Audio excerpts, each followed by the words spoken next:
All right, well, welcome everyone to today's webinar entitled Update on Carrier Alliances. Today's webinar is sponsored by SCAR-U. Scarborough University was founded in 2006 with a mission to provide necessary, relevant, and continuing education to Scarborough employees, clients, and professionals engaged in international and domestic trade and logistics. My name is Chris Hapka. I have the privilege of managing the inside sales department and serving as an import pricing specialist for Scarborough International. This is an interactive webinar and we are here to answer your questions, so please submit questions. You will find the Q&A button at the top of your screen. Your question will appear for the audience to see, so you may choose to show your name or be anonymous. I ask that you start submitting your questions now. Please also note that you can easily adjust your windows. Please click on the top of the video portion to maximize or minimize this piece of the webinar. So while you're adjusting your windows and posting your questions, I'll take a minute to introduce you to Scarborough. Scarborough is a full-service logistics company that has been operating for over 31 years. We are headquartered in the heart of America, Kansas City, where faith, family, and hard work make for a great organization. We also have offices in Chicago, St. Louis, Des Moines, Laredo, Nuevo Laredo, Mexico, as well as having sales offices in Dallas and New York. Beyond our own offices, we are currently part of a network of companies that puts us in every country around the world. We are truly a great partner to our clients. We collaborate, stand by their side, and actively participate in their growth opportunities by helping them navigate import and export regulation around the world. We value each and every partnership, along with each and every relationship we build along the way. As always, we would like to thank each of you for being here today. To our many clients on the call, thank you for your partnerships. If you're not yet a Scarborough client, we welcome an opportunity to earn your trust and partnership. We have 1 hour budgeted for the webinar, and we will try our best to keep things limited to within that time frame. With that being said, I would like to introduce you to our speakers this afternoon. First up, we have Eric Johnson with American Shipper Magazine. Eric heads American Shipper's benchmark research initiatives across transportation procurement and management and import-export compliance. His roles with American Shipper have included covering the liner carrier industry, logistics in Asia, and most recently, supply chain technology. Eric is one of our webinar veterans, and we're glad to have him back. We are also very lucky to have with us today is Kurt Boulase from the Container Store. Kurt is an industry veteran and currently has responsibility over the import, export, transportation, and customs compliance for the Container Store.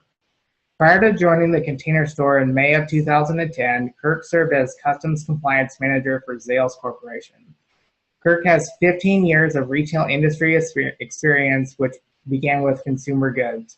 The past 18 years, his focus has been specific to transportation and customs compliance with top retail organizations, including the Container Store, Zales Corporation, and JCPenney as on-site manager for APL Logistics.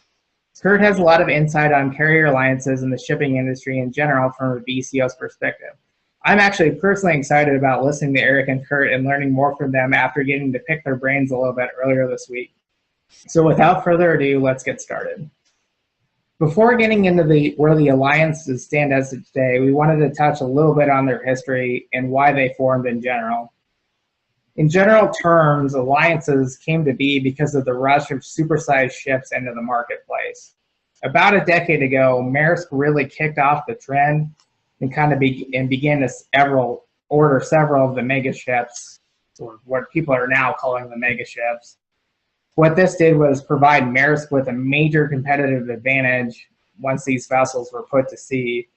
What we now saw was that one carrier could outbid the rest of the market by providing costs that were way below the market to the consumer because of their lower operating costs. Well, with that happening, other carriers had to follow suit to keep up. And so they began to purchase their own mega ships as well, which kind of led to what we would view as an arms race as carriers ordered more and more vessels while continually increasing the size of their mega ships as well. So now what we had was several carriers sporting their own fleets of mega ships. I know we've had several shippers on the call that would probably remember seemingly the never-ending talks of overcapacity in the market and rates actually really bottoming out. while this was great for importers and exporters, it was actually bad for the industry as a whole. Now we had a market flush with capacity, carriers losing money, and brand new fleets. So on paper, it probably seemed that the formation of alliances wouldn't make much sense, as each carrier didn't have enough demand for their own newfound supply. However, in reality, carriers couldn't keep purchasing more and more vessels to service weekly sailings for every port call that they offered. And with capital depleting and losses mounting from the formation, we saw the formation of alliances in 2015. So carriers could keep offering the sailing schedules while utilizing their counterparts' fleets so they can keep their costs down. And in reality, these partnerships, the alliances that we now see, are allowing carriers to offer more sailings than they could in the past. So with that being said, let's take a look at the initial incarnations of the alliances. First up, we have the 2M Alliance, which consisted of Maersk and Mediterranean Shipping. There was also the Ocean 3 Alliance with China Shipping, CMA, and United Arab Shipping. We also had the G6 Alliance consisting of Hapag-Lloyd, APL, Hyundai Merchant Marine, MOL, OOCL, and NYK Line. Finally, we had the CKYHE, which drew its name from the carriers in the alliance itself, COSCO Shipping, K-Line, Yingming, Hanjin, and Evergreen. Now, as of April of this year, we've shrunk down to 3 major alliances. The 2M remains intact with Maersk and MSC. However, Hyundai has now been included as well. Next up, we have the Alliance with Hapag, K-Line, MOL, NYK, and Yingming. Finally, we have the Ocean Alliance with COSCO, Evergreen, CMA, and OOCL. With that, I will turn things over to Eric. Eric? Yeah, thanks, Chris. To you and the Scarborough team, always love participating in these. So I thought I'd just put a few kind of historical points, a little bit of context on that the alliance shifts that you just kind of described over the last 2 slides. I mean, first of all, I think we need to recognize that alliances go back way before the incarnations of the alliances that shifted from the most recent ones to the ones that we're operating under now. I mean, alliances have been a long time kind of mechanism for carriers to, use their capacity more effectively, operate more effectively, take advantage of, different market strengths of different carriers and plug holes and network gaps that other carriers had. So there were certainly alliances have been kind of a feature of the container industry for a while. What we've seen with kind of the musical chairs over the last couple of years with so much activity, first going to those 4 alliances that you mentioned on the last slide, all the way to the 3 that are in operation now, it's interesting. You have 3 alliances now, just as you did about 6-7 years ago, before we saw the first kind of major grouping of carriers, which was the New World and Grand Alliance forming the G6.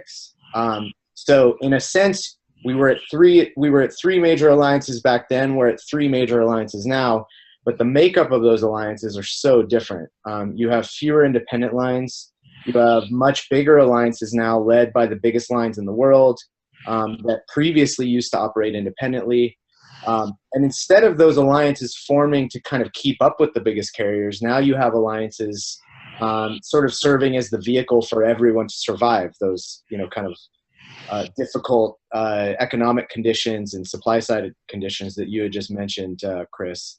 So just a couple quick stats, and I'm sorry I don't have a chart for you to show you on this, but I'm going to talk everyone through this, and if anyone wants to follow up with me, please, Chris and the Scarborough team has my details. I'm happy to share the data, but right now only 16% of Trans-Pacific capacity is not controlled by the 3 major alliances, and that was 22% a year ago. And that's according to Blue Water reporting data. That's our subsidiary that tracks liner capacity and transit time. So very interesting to see how this is working out. And On the Asia-Europe lane, it's 5% is not controlled by the three major alliances. So you're just seeing alliances kind of controlling this huge amount of market share relative to what they previously did. So you can go to the next slide, Chris.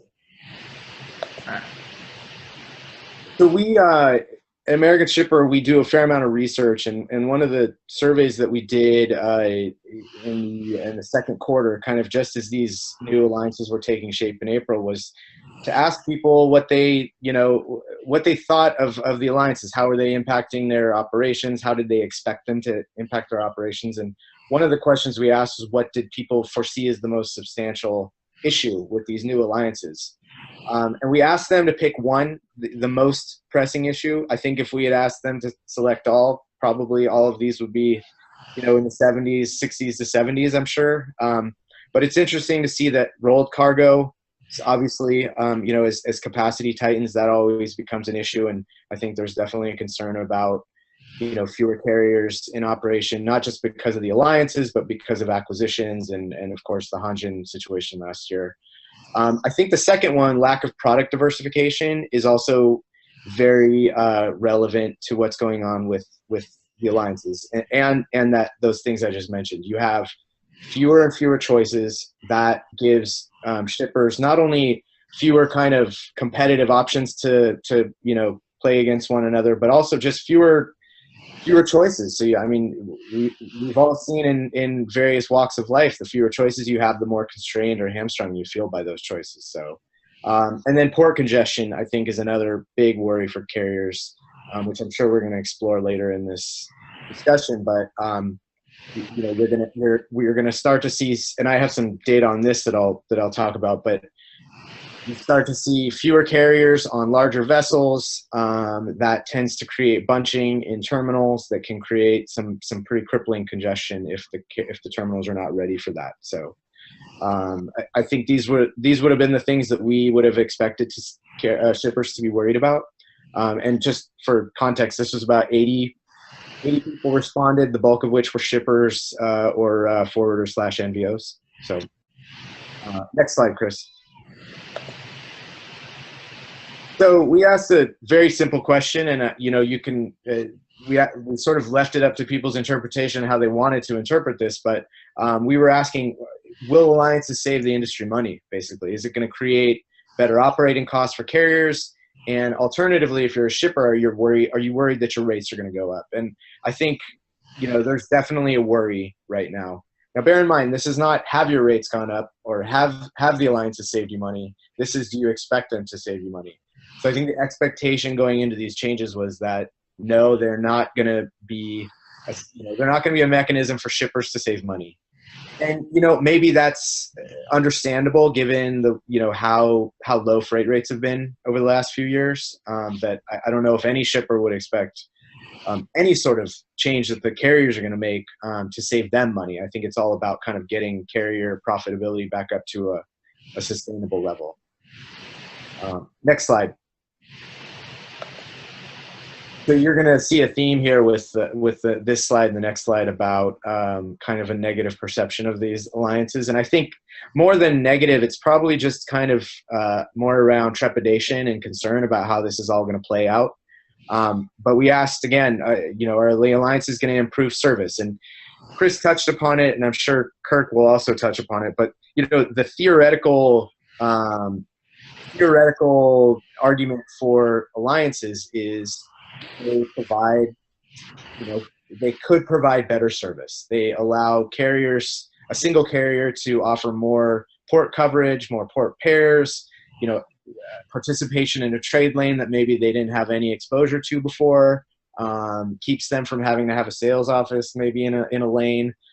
There's all sorts of potential benefits from a service perspective, but shippers are I think, worried that such sort of service consolidation, by service I mean number of sailings and services, not necessarily customer service, that their customer service is going to be hurt. So there's definitely a lot of worry and trepidation out there. It will be very interesting to see how perceptions change after a season of these new alliances being in effect.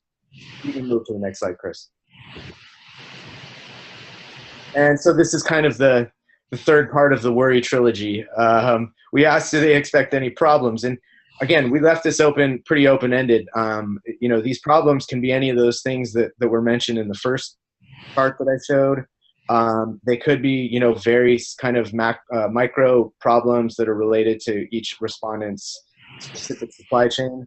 Maybe a carrier that a shipper that took our survey, you know, relied upon has now been acquired or shifted to another alliance, and that shipper is very worried about, you know, whether that service that specific sailing or port pair that they relied upon is going to go away. Maybe, you know, maybe a direct sailing is now going to be converted to a transshipment. You know, there's all sorts of things that shippers have to worry about when things change, when services change. So I think this is just sort of a marker for the uncertainty that's kind of out there amongst shippers with regards to how these alliances are going to eventually play out. So those are some data points that we wanted to bring to maybe help. If any of you out there are feeling a little you know, concern or trepidation about this, you're certainly not alone on it. So Kurt, definitely interested to hear what you have to say about what you're seeing.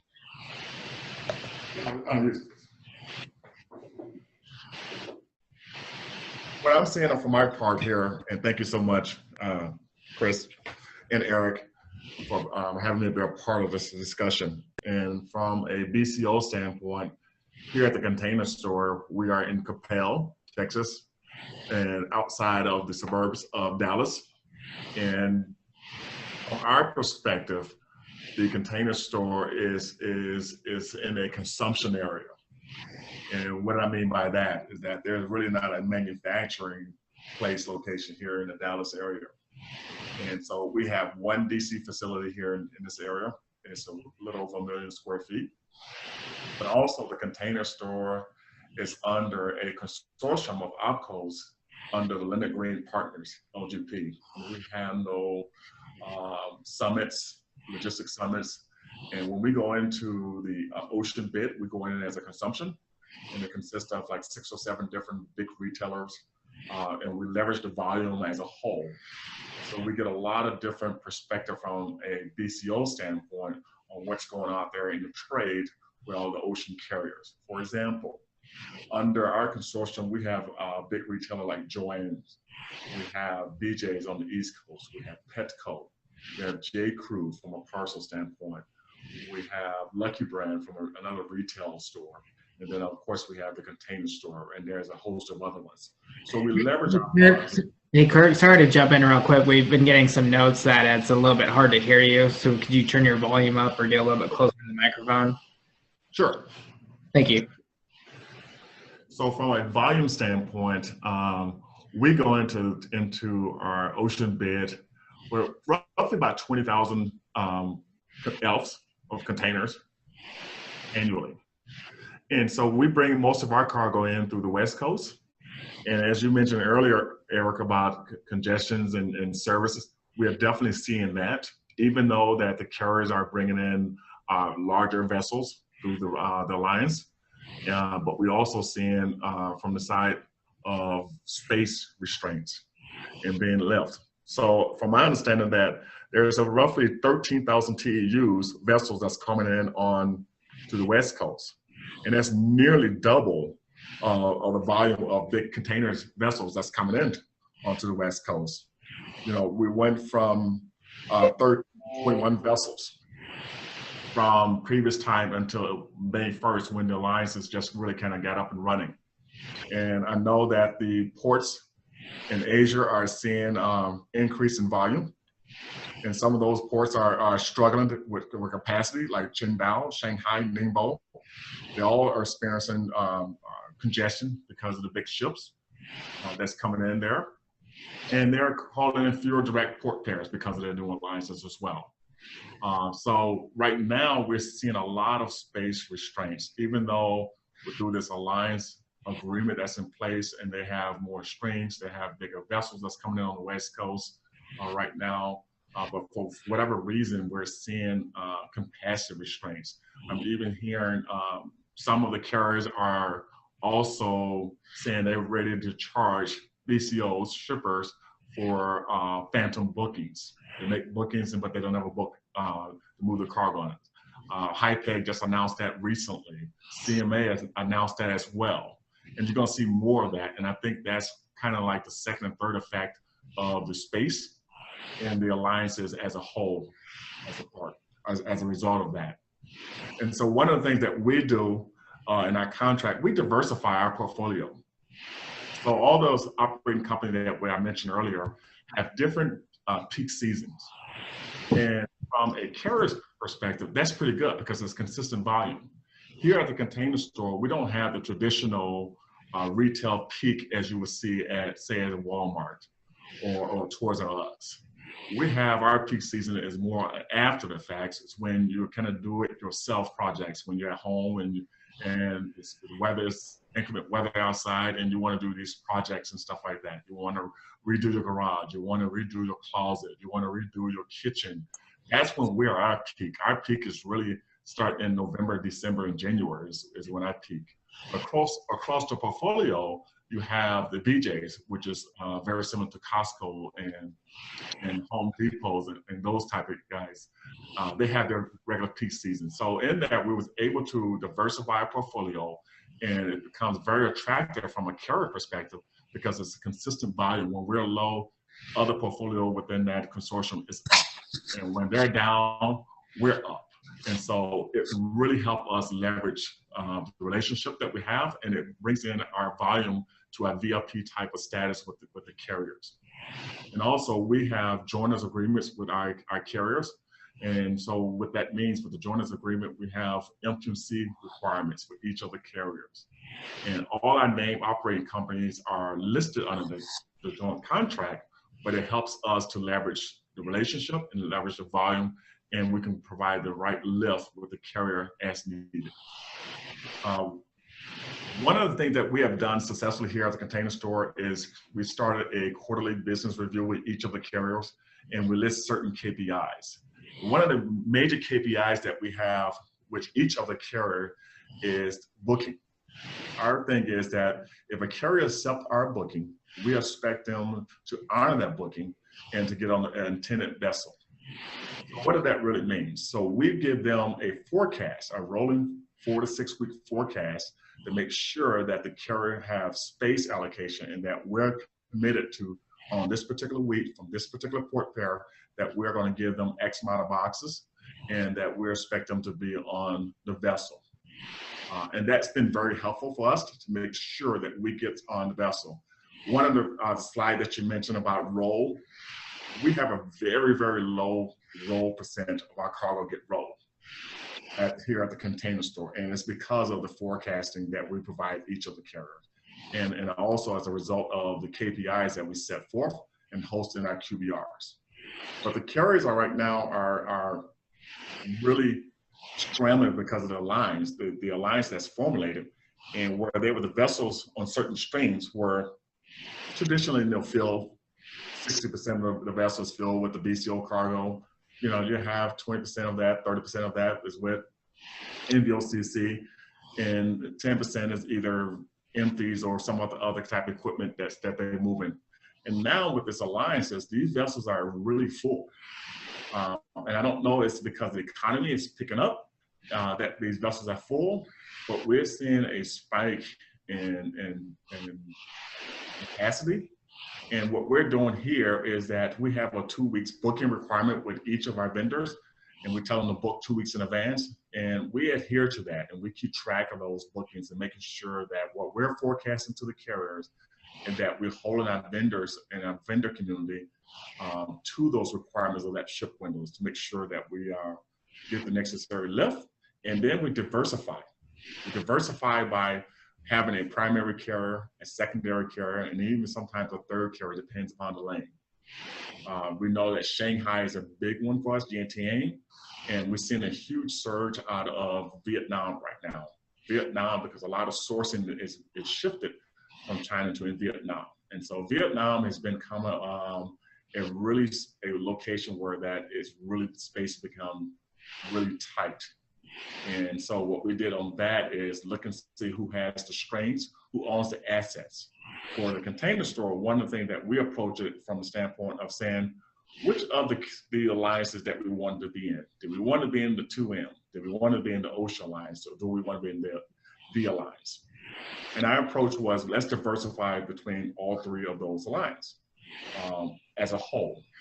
And so we have relationship in each of those alliances, but our primary alliance is going to be the Ocean Alliance and the 2M Alliance. And that was strategic for us because of the rail that comes into the Dallas market. And we utilize the BNF because they're located in Hazlet in Alliance. And it's about less than an hour drive from our DC facility to their facility there. So our carrier dredge partner can make 4 turns in a day on an average of bringing loads from that particular rail station to our facility here and back and making those runs again. And so that's been really, really helpful for us as well. So diversification is really important for us just to make sure that we don't have all our eggs in one basket. We have 4 carriers that we contracted with here at the container store. But again, under the Leonard Green Partners, we have roughly maybe 9 different carriers that we can utilize at any given time. But out of that 9, we only have MQC requirements with 4 of them. But we have the flexibility under the consortium. If space gets tight and needed, we can go to that particular carrier because we're listed and named and signed under the contract to give them volume if as needed. And then from a service level standpoint, we look at it from the perspective of speed, the transit, consistency, and availability of equipment. We know that certain markets doesn't have 45, certain carriers have more 45s than others, but we really try to base it off of the high cubes because we use more high cubes than any other equipment size anywhere else. And then we look at the least amount of transships.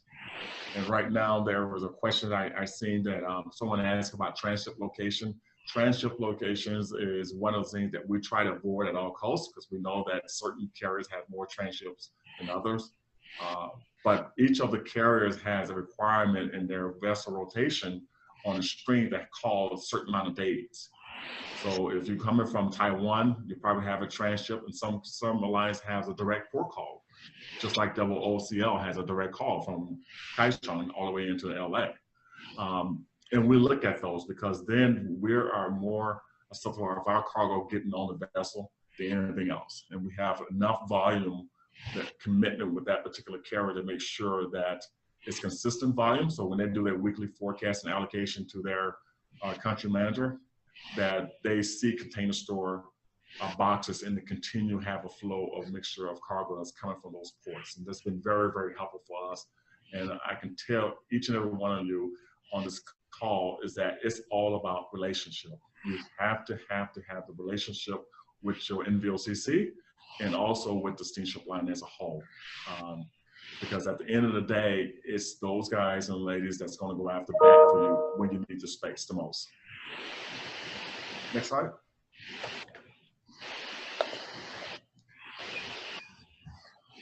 Operate larger ships from a carrier perspective.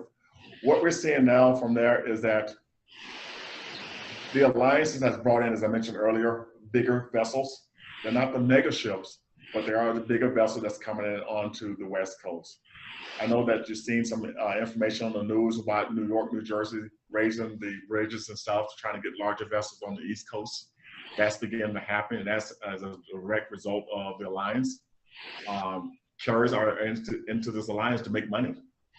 I mean, that's just the way it is. Eric mentioned that earlier. They're doing this to make money. As we all know, they have been in the red for many, many years. Part of that is doing it to themselves, but mostly it's about profitability and sustainability and making sure that they don't become the next carrier that goes out of business. So that's one of the reasons why carriers are going into this alliance, because now the vessels are full, and so which means they're making revenue and they're operating in the black, and then they can keep up with the technology that's coming around as well. An economy of scale. That's a huge important factor in the steamship lines right now, because it is a global economy, and we kind of source globally. Only region that we don't source from is out of Africa, so I can't really speak from that particular region of the world. But our LGP partners does from a textile standpoint. But from us, Asia is the biggest market, and the next market out of that is going to be the European market.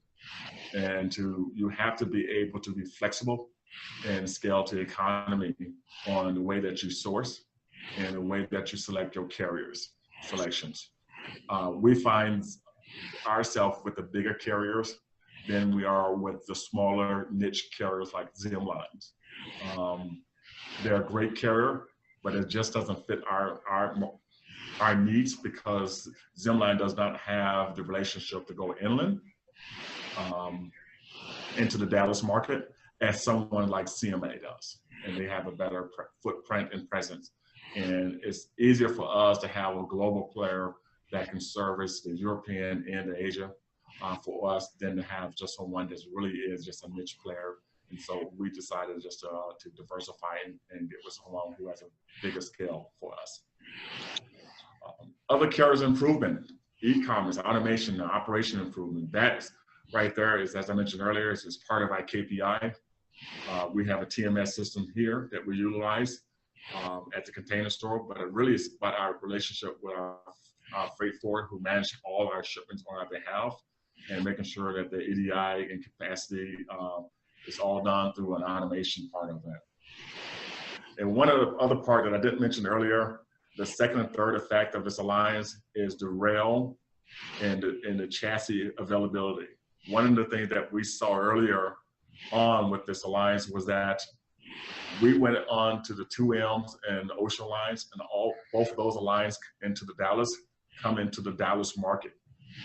And kind of like the second and third effect of that is that with that much volume coming in now with these carriers, and the terminal has to, those carriers have a relationship with each of the port terminals and the rail, and then the rail has to have correlation and have equipment set up in LA for that particular carrier. And one of the things that we saw that our boxes on the West Coast was sitting longer than anticipated, because we keep track of that as far as one of our KPI. And we've seen boxes on the West Coast sitting there sometimes for 7 to 8 days, because of the reposition of those trying to get on the train, because where the alliance formulated, that connection had to be going to the rail to get on the box and stuff like that here. And once it got into the Dallas market, it was so much volume coming in at one time. BN was actually sitting stuff not on chassis, they were sitting on the ground. And we have a turn time of 24 hours once that particular box arrived to get here, and for our dredge partners to pull it out of the rail and bring it back in. We have a 48-hour penalty here that the rail penalizes if you have for storage per diem. If you go over the 48 hours after the vessel after the train arrived here in the Dallas market, they charge us accordingly. It started off the BN, now the UP is doing that.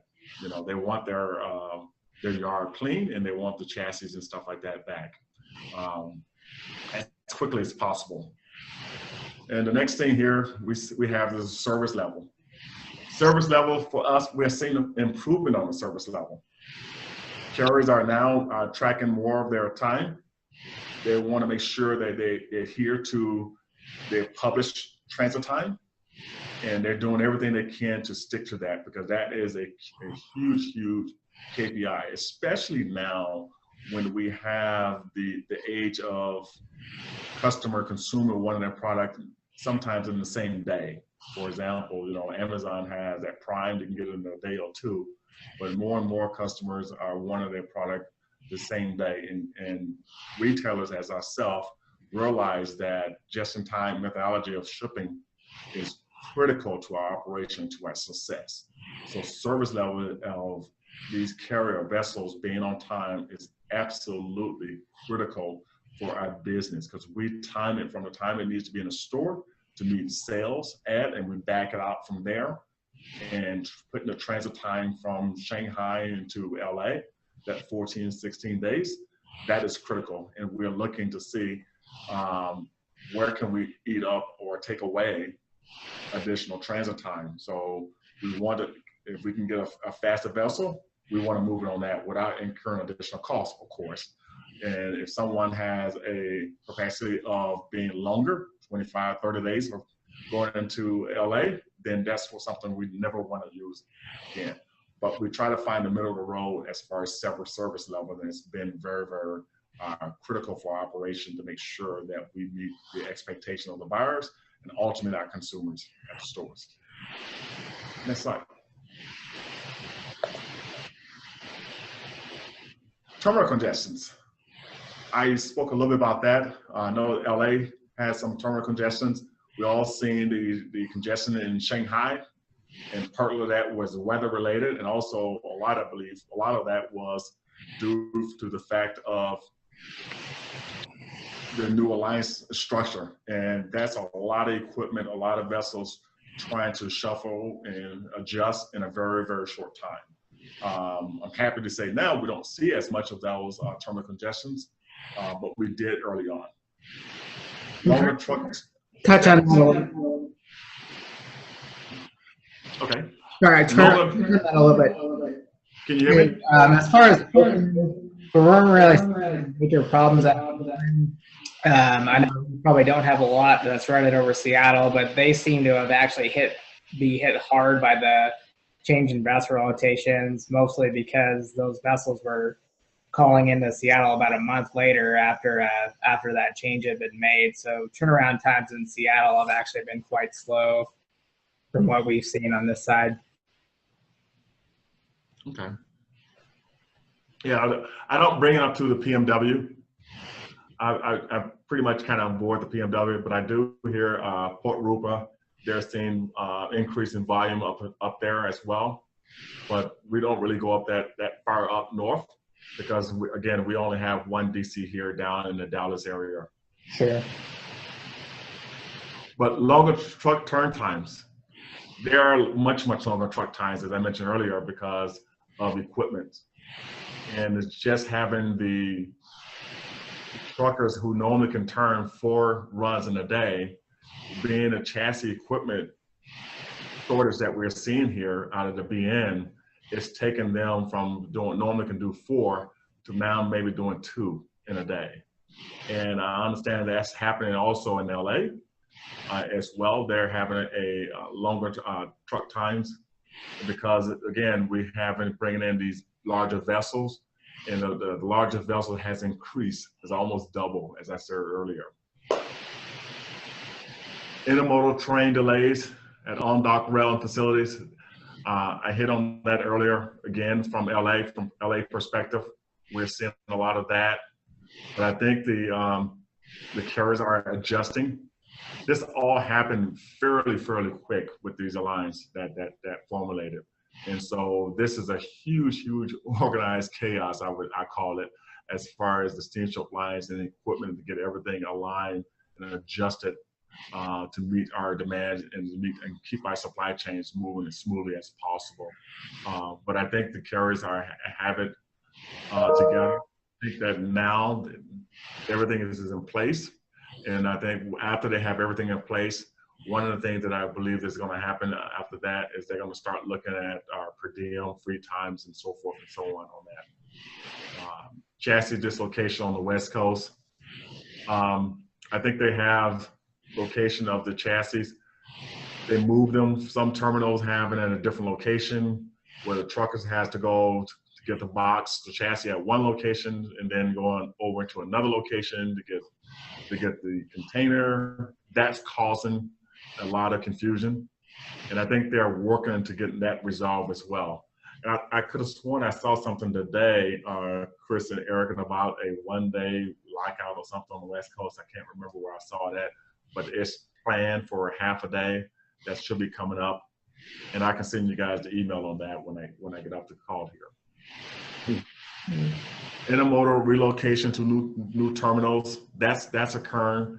right now, and that's because of the contract with the steamship line have with the terminals and the rail. And so that follows them when that new alliance is formulated. Those contracts that they had in place doesn't go away. So now they're having to make adjustment. And that's one of the direct results of what we're seeing, that the time that our boxes, once they get off the vessel, to get on the rail because of the relocations of this. So the on-dock rail, it was crucial. And that was something that I believe that people didn't take an effect once this alliance formulated. If you went from a terminal where you have on-dock rail facilities to somewhere that you didn't have it, that's kind of a result of that. So those boxes has to get onto the rail, but it was a part of the increase in volume. I had a privilege of visiting the Long Beach terminal with the terminal where the double OCL is completely automated. It's huge. And it was unmanned vehicles that was moving about the terminal. They was pulling one or two boxes at one time, completely unmanned. And it was incredible to see that in LA this year, early on this year. And then to see the cranes operating completely unmanned and highly efficient. And that is a direct result of those terminal Long Beaches getting ready for the mega vessel that's coming along on the West Coast. Delays less than 1 week. I'm not really seeing that many delays on the vessel as a result of the Ocean Alliance. There might be some delays because of the weather situation, but I'm not seeing anything from the port pairs that we call for. I'm not seeing anything that's right. You might have 1 day, but that's pretty standard, I think. Next slide. Hey, Chris, I want and Kirk, I wanted to just add some data details to some of the things that Kirk had brought up around vessel size, because we have some of those statistics in house as well. So from the end of May 2016 to the end of May 2017, we saw on the Trans-Pacific a 13% drop in the number of vessels and a corresponding 10% increase in the average vessel size serving that trade. So that's from a comparable date year on year. Just before the alliances went into effect and just after. That's from end of May last year to end of May this year. At the same time, there's been about a 5% increase in what we call allocated capacity. So that's capacity that we deem is actually moving from Asia to some port in North America, and not being transshipped or shipped along later to South America or other markets. So that certainly corroborates some of the things that Kurt was talking about in terms of vessel sizes. Vessel sizes are growing bigger and bigger to North America, month by month. We're also seeing, an increase, a decrease in the number of total vessel slots, basically aboard ships that are serving North America. But an increase in that allocated capacity, which is what we sort of calculate is actually headed toward North America. And that's because a lot of vessels that were previously going Suez and those vessels may have been dispersing cargo in different markets in Europe or Middle East, are now going, pretty much fully dedicated to North American markets because they're going through the Panama Canal, the wider set of locks. So lots of different dynamics that are kind of impacting this. It's not just the alliances, but really interesting stuff. And I think what Kirk kind of explained is the grouping the carriers together and sharing slots on a vessel is probably the easier part. It's all the ancillary kind of stuff, like terminal, on-dock rail. That's the stuff that's going to be a little trickier and will take more time to settle out. So.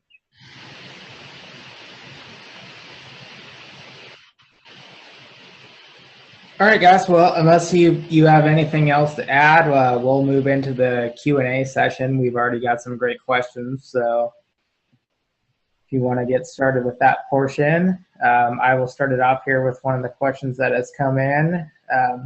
Are there any large carriers that are not currently included within an alliance?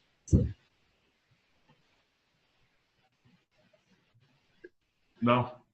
Yeah, I mean Zim would probably be the biggest one that's outside of one of these three alliances at this point. But they don't have on their own kind of a global network. They're a little bit more of a niche player. Right, and I think it's more of the niche players like a Wanhai or PIL that aren't currently included, but I would agree everybody that's of any size is currently included. Yep. Then again, along those lines, here was another question that came up: is where do you see SM lines fitting into this equation? Obviously, they are the newer carrier out of Korea that's basically been a startup from the ground up using Hanjin vessels. Do you think that they will move into an alliance, or how do you see them participating in the market? You know, from my perspective, I think that in order to survive, and given what all we've been through in the last 4 or 5 years with the carriers, that eventually these alliances are going to squeeze the smaller players. They're either going to be forced to be bought out by another carrier, like CMA bought APL, and HiPeg bought UASC. Sure. That in order to survive, that they will have to either join some type of alliance. The niche players, they have a need and demand for now, but we're becoming a much smaller global world. So then in your opinion, do you see like the Zims of the world like that just kind of fading away within the next few years, being bought out or merging with another larger carrier? I do see that. As you know, that with the Hanjin situation that occurred, capacity was a huge thing. Rate levels that we saw several years ago with the West Coast and the rate levels recently, I just don't see how they're going to be able to survive without some type of alliance. One of the biggest things that formulate these alliances is these empty equipments. And then they happen to get these slot charter agreements. But if these carriers are not in alliance, how are they going to get the equipment back to the West Coast or back to Asia? Or how are they going to be able to compete in such a global market when you have, like, for example, you have the Japanese carriers that's formulated. Those three carriers are going to become one. Sure. The Chinese carriers, so how are they going to be able to, the Taiwanese carriers, how are they going to be able to survive when these bigger vessel carriers are becoming just one entity now, and they're very, very small. Yeah, I would agree. I think there's a couple different schools of thought there, and some different dynamics. I think that beyond just pure economics. So one school of thought is as these big alliances sort of start to take shape and concretize, there's room for niche players, and maybe that's a Zim, maybe that's SM, maybe it's some other new entrant, maybe it's a carrier that's thought of as kind of a big or medium to small size carrier that kind of then retrenches a little bit and becomes more of a niche player. But there's maybe room to fill in and become kind of like feeders were to the mid-size, small size carriers were 10, 15 years ago. They will need some sort of economic advantage that supersedes what the alliances are able to do. So I think, they have to be well run to start with. They have to have some sort of competitive advantage that is not easily duplicated. But yeah, for the most part, I think most kind of mid-size global or quasi-global carriers are going to have to be part of an alliance, or it's going to be very tough for them to survive. The one caveat is, and I think Zim is an example, there's been some others, and is, what's sort of kept a lot of unprofitable carriers afloat is this dynamic that really doesn't exist outside of almost any other industry except for the carriers, which is sort of sovereign backing that countries give to some of these lines because they have a vested interest in keeping them afloat, whether to preserve some sort of maritime presence that serves those markets, or from a kind of a defense perspective, or just a national pride perspective often. So that is a wild card that sort of sits outside of the normal economics of any other industry that people, I think this is something that shippers just, they intrinsically know, but it's very difficult for them to internalize, because they have to run a profitable business and they don't have, that sort of support. It's hard to think of a business not thinking about, being profitable. But that is a dynamic, and that could potentially prop up lines that otherwise would be totally out, kind of out of luck. So. All right, very good. We just had a question come in from Sandra Roberts. Thank you, Sandra. And her question is, will financial issues for carriers in this alliance, is it going to help bail out a carrier less stable? What is part of the plan? And I'll actually touch on this a little bit, and you guys can feel free to back up anything here. But there's kind of, for me, that's kind of threefold, because it's different on each alliance, really. Say the alliance has actually established an emergency fund that's going to help protect its customers if one of the entities were to go bankrupt. Details on that haven't fully come out, but they are definitely establishing that fund. And what's going to happen there is that's going to allow cargo to move as scheduled without any delays. Similar to the Hanjin situation, if there won't be a force majeure, essentially, the cargo will move as scheduled because the other carriers will be backing them up. However, on the other side, the Ocean Alliance, they're not putting that fund into effect. They basically come out and said that all of our carriers are financially solvent. We don't have that issue. We don't need the fund. So whether or not you want to take that at face value, you can. I believe the 2M has also said that, if I'm not mistaken. Right, and that was kind of like along my third line of thought was the 2M. I don't think that there's any real question that any of them will be going bankrupt anytime soon. So, yeah.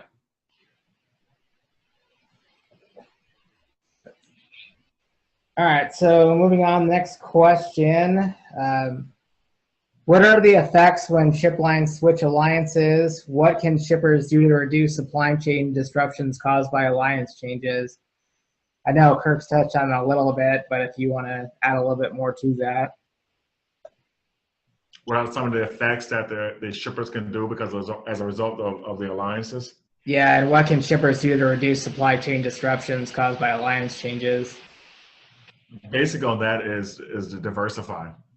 Is diversify your assortment of carrier selection through a couple of the alliances. And again, what we do is that we look at it from the perspective of we want to have a player in each of those alliances. And if one of them having troubles for whatever reason, we can always go into a different alliance and continue to have our supply chain flow. So we might have we're going to take Yantian as an example. Yantian, we have 3 carriers. It's a big lane for us.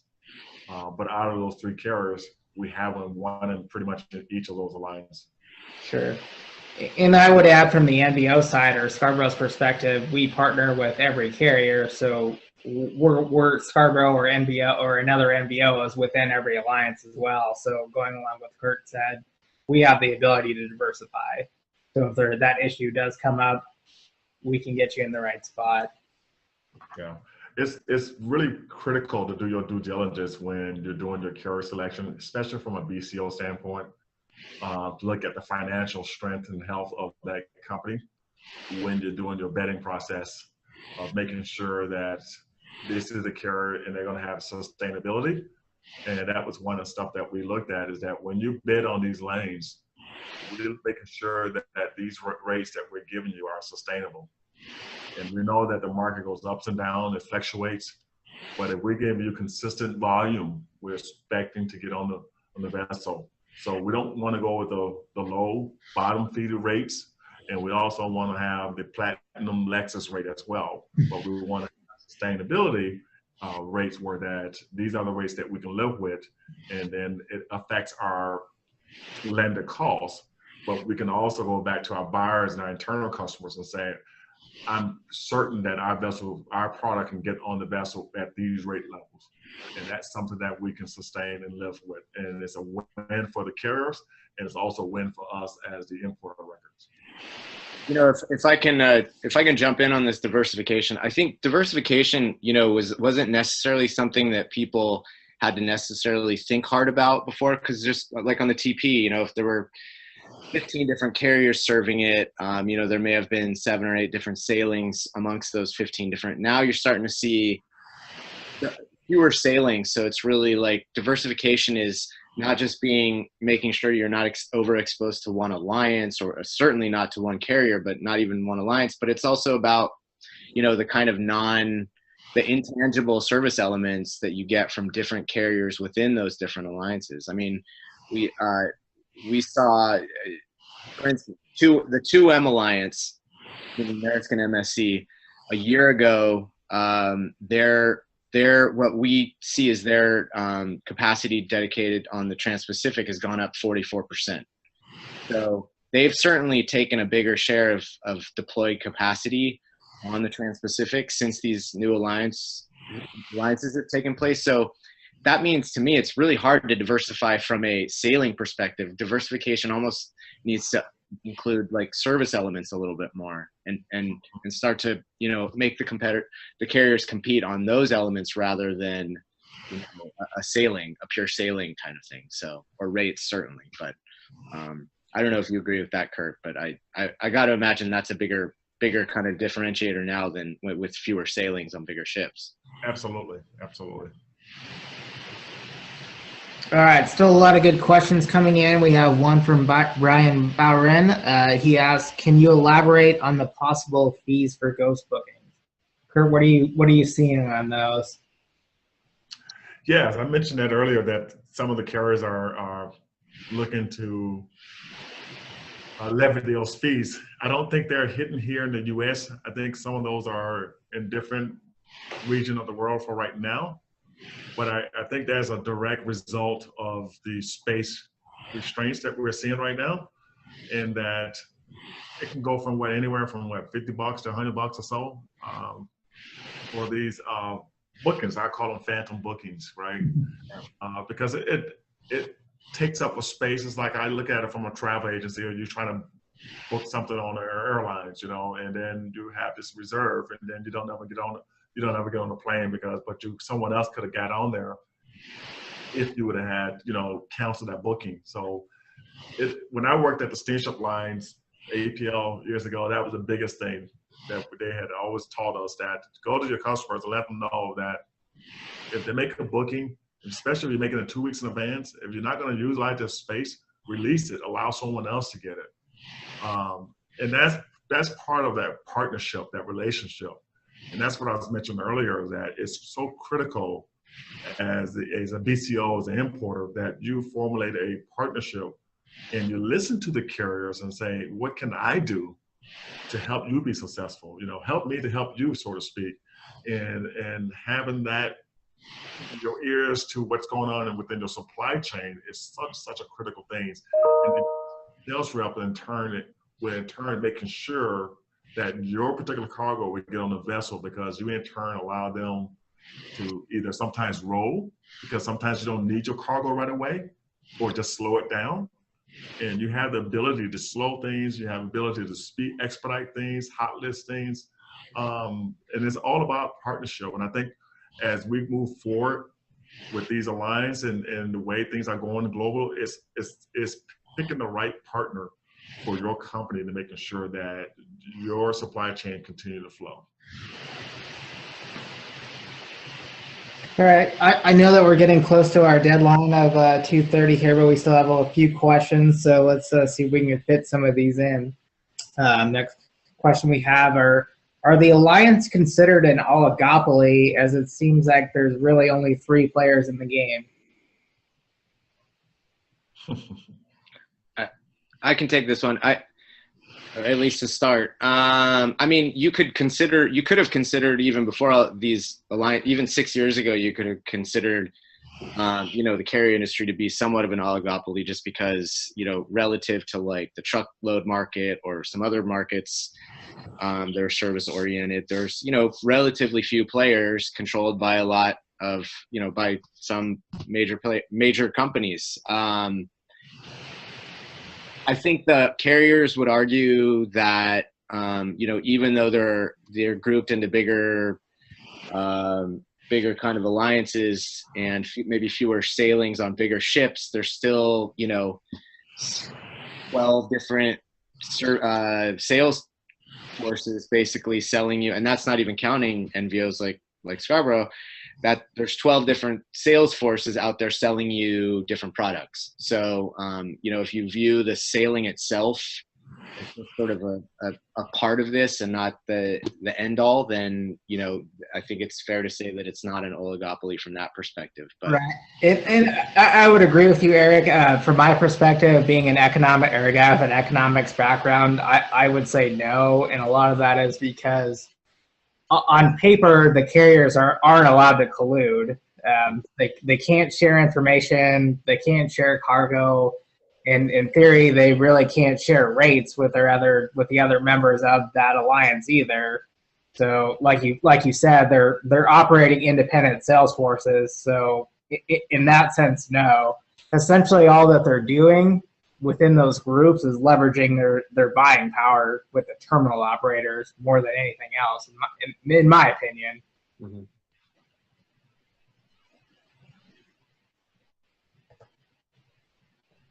All right. Well, it looks like we're actually past our deadline. We have actually quite a few questions remaining, but what we will do is we will email those answers to those questions to the people that were asking directly, and we'll also put some of those up on our website.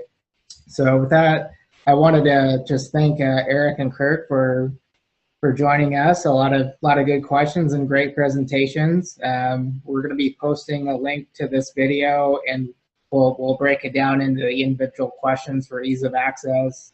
So that should be up within a few days. And just wanted to thank everybody again. Enjoy your afternoon, and we'll see you next time. Thanks, everybody. Thanks so much. Bye.